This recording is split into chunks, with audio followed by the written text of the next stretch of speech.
This is a familiar case on the internet, but no less ghastly when the details are recounted. On June 11th, 2015, a 29-year-old Russian civil servant was driving with her husband and her brother's family on a highway between the Russian cities of Azov and Starominskaya. The husband was at the wheel, and his wife was in the passenger seat. Their drive took them through an idyllic countryside with relatively few other vehicles on the road.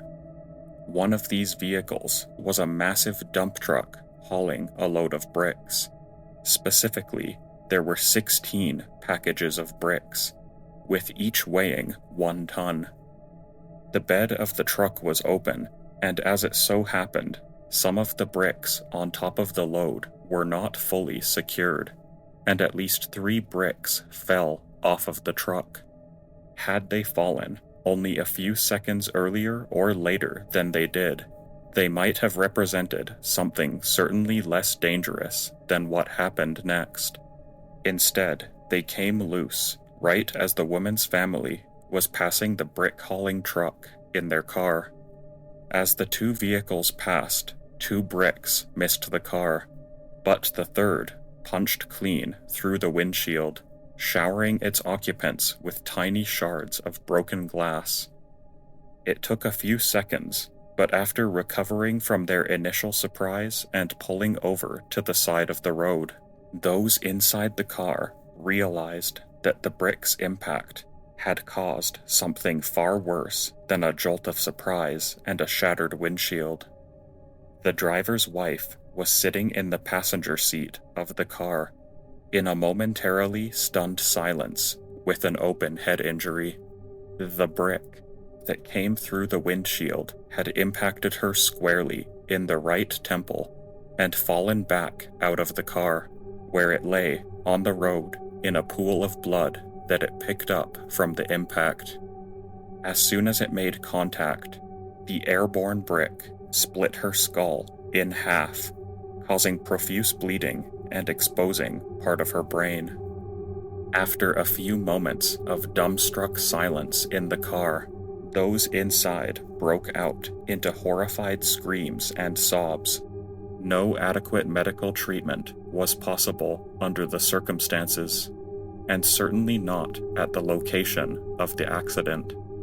The ordeal only came to an end when the woman died 2 hours after the incident, but the event has haunted millions of people who saw the video after it was uploaded to the internet, not to mention the first responders or the family and friends of the victim.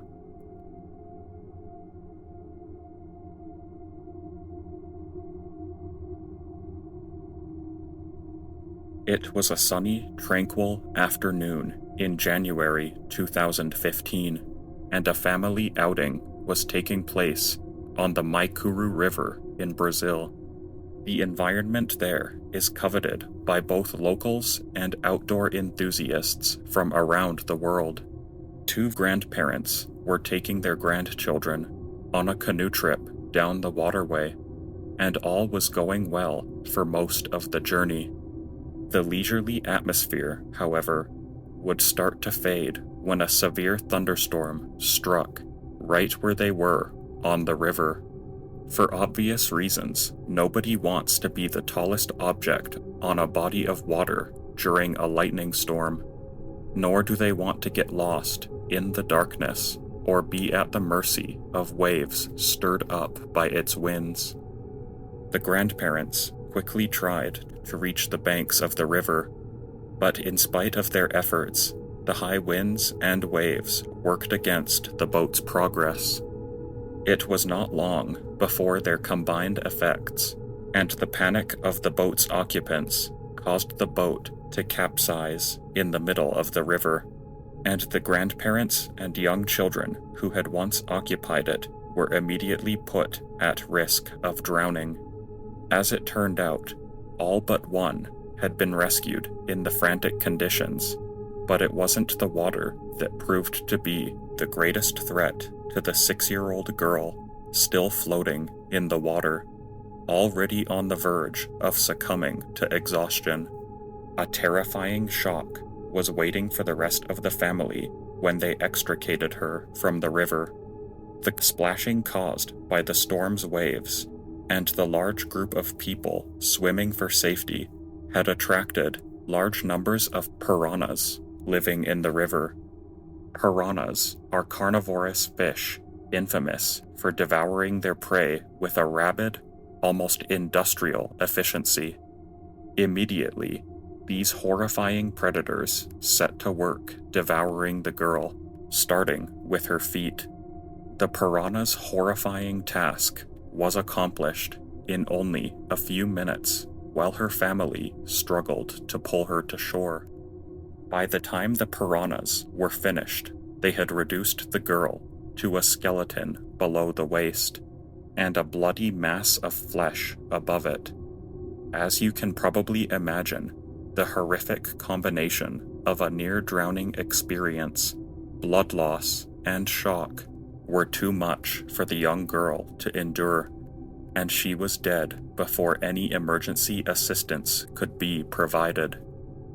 Under those conditions, either tragedy would likely have been fatal on its own, but experiencing both at once in the middle of a storm satisfies any definition of a horrible fate.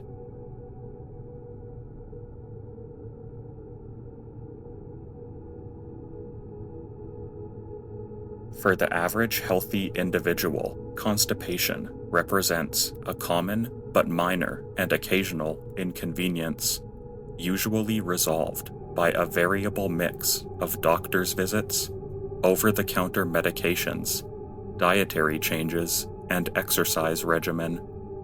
Until a solution is found, likely symptoms will include a feeling of sluggishness, stomachache, and slower, painful movements.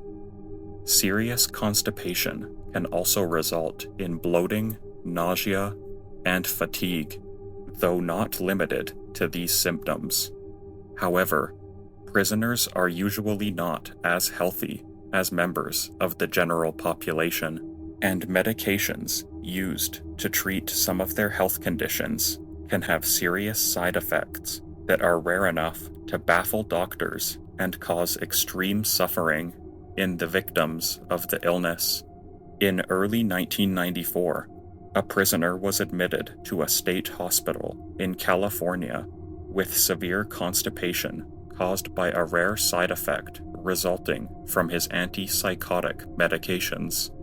Such cases are usually mild and occasionally moderate, but not this time. In this case, the patient had been suffering from constipation for over 2 weeks. During that length of time, the contents of the bowels harden and become steadily more difficult for a constipated person to pass, and due to reduced blood flow, sometimes the tissue of the intestines can become necrotic and die. The illness had lasted nearly 3 weeks before his condition became an acute medical emergency. Nevertheless, medical intervention was insufficient to treat the issue in time, and this case just got worse and worse. Not only was the patient unable to pass the initial fecal matter that caused the constipation, but his abdominal muscles were no longer strong enough to expel the hardened stool from within his intestines. Because it would not budge, steadily more fecal matter was building up behind the blockage, unable to pass through in a natural manner. As the blockage became ever bigger, and his intestinal muscles exerted ever more effort to expel the hardened feces, much of the accumulating fecal matter backed up into his stomach, the last place on earth that they would ever belong. When this happened, the patient proceeded to vomit his own excrement in an incomprehensibly excruciating experience, and during that gruesome process, some of the moistened feces ended up in his lungs, causing the patient to die of aspiration pneumonia, aged only 29. The vomiting of feces is a medical condition so uncommon, so unnatural, and so disgusting that incidents usually end up in the medical literature rather than the news. It is unknown how long the final stage of the agony lasted, or if the patient was fully aware of what was happening to him, but regardless, one can only hope that it was shorter than the preceding illness.